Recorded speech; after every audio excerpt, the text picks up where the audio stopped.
The protest tonight is about Dublin City Council and the government coming in agreement to fulfil the promises of the people of Dominic Street Law for new housing, which they were promised and they were let down by MacNamara as a developer.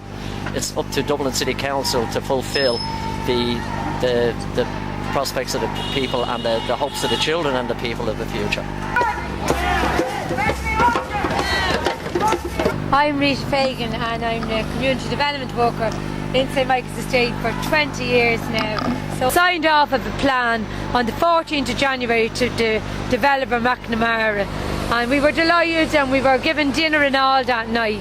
And then on the 19th of May we knew there was something going down, that there was no signs of the signing, and on the 19th of May, before we got to the board meeting, a letter from Dublin City Council went out to all the residents saying that the development had fallen through.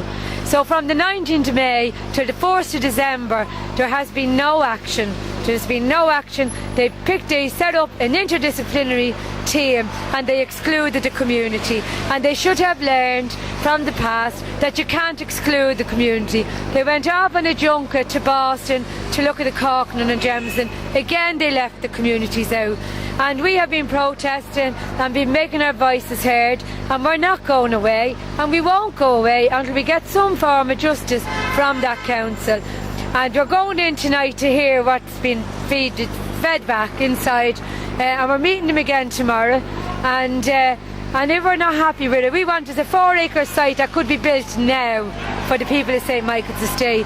And what they're doing is giving relocation letters. So really what it is that poor people live on very rich land in this city, and they know that and they want that land. Well, they're not getting local authority land, and they'll never get it because we'll fight very hard for it. We fought 10 years, and the people of that estate are living in conditions since 1945 that no one else would have lived in. The same as up in Devaney and the same down in Dominic Street.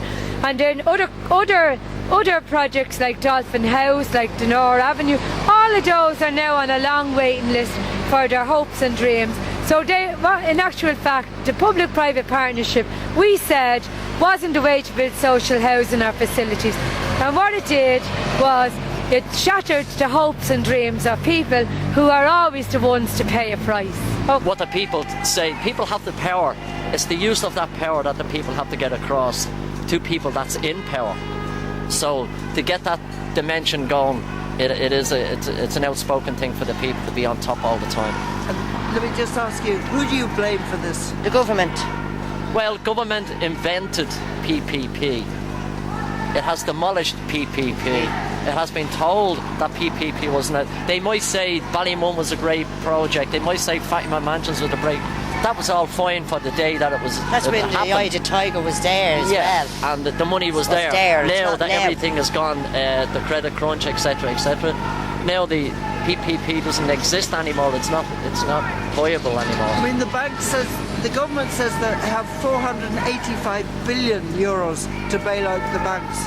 Yeah, but they can't bail out the people that need places. Exactly. In Dublin City Council. I don't know.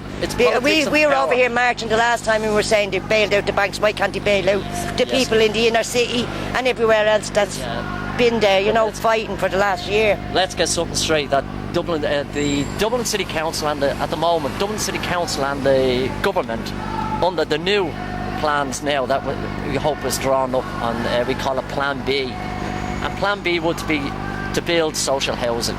They are not losing building social housing. No. They are creating work to take off the labour. They are creating money from rents that they're going to receive for social. They are going to get and gain. The rest of the land will be sold off to whom God knows who and still make a profit. They say, we wake up in the morning and we look out the window and we see everything broken. We see boarded up flats, we see broken entrances, we see children's games and children's swings and things that are broken. Everything is broken, and we know that that's not going to change. Things are going to stay like that unless, through demonstrations like the one tonight, we're able to re-engage with the powers that be. And the community in St Michael's Estate and Devaney Gardens and in Dominic Street have enormous experience at verbalising, expressing what the needs of the community are. And I mean, they're the real experts because they've been every day they get up in those conditions, and every day, they're aware what would make a difference and what would change. And the powers that be, the people in Dublin City Council and the developers, and they have a contribution to make, but they can't make it without the people who have the have closest touch or closest finger on the pulse of what it's like to live there day to day, and what would make a real difference in the life of the adults, the children, the young people, and the community as a whole. Convinced that people whose lives are very, very difficult, who have a long history of poverty, sometimes of the drug dependency or alcohol dependency, that they have a really intelligent and useful, if not essential, contribution to make to deciding how we live our lives. And they will show us, they will teach us, and I use the word teach. They will teach us how we can live differently, so that everybody, has a chance to bring up their families or develop their community with dignity. Is only building for people that'll pay. He's not paying for the building for the likes of us. He's paying for the big boys. Oh, we're going to stick there. Like the jail that he's building and everything else, and the hotels in Ballsbridge and all that. That's what he's doing. He's not doing anything for the normal people. Who do you blame for the situation? The government do. The government. They're pulling the city council. They pull the carpet from under us. Yeah, they wiped the eye. 1988 this all started, and we're still waiting. People there really desperate, living on dirty land and the whole lot.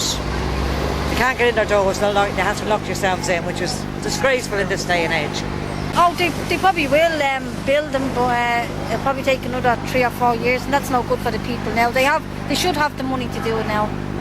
And now we can see that the public-private partnership model is discredited, and everyone has agreed that that is the case. And the developers walked away from projects like this when they'd made their millions. Yeah, I think it was a great sort of tragedy for people down here. We gambled with the local people at CTA that a private and public partnership would deliver, and it didn't. But the sort of good news is that out of that has come a plan B, and the first 70 social houses will be built by 2012. But the issue now is how is it going to be built? Because if we can't depend upon the private sector, I think the council should go back to what it was good at, the good estates that it built in the 40s and 50s, the likes of Marino, and that's a beautiful estate, and self-build and borrow if necessary, because why should the profits from building go to the private sector? And it's capable of doing it, and that would have a twin effect. One of stimulating the building industry again, and generating employment. And I think that is a win-win situation for the locals, for the council, and for the councillors.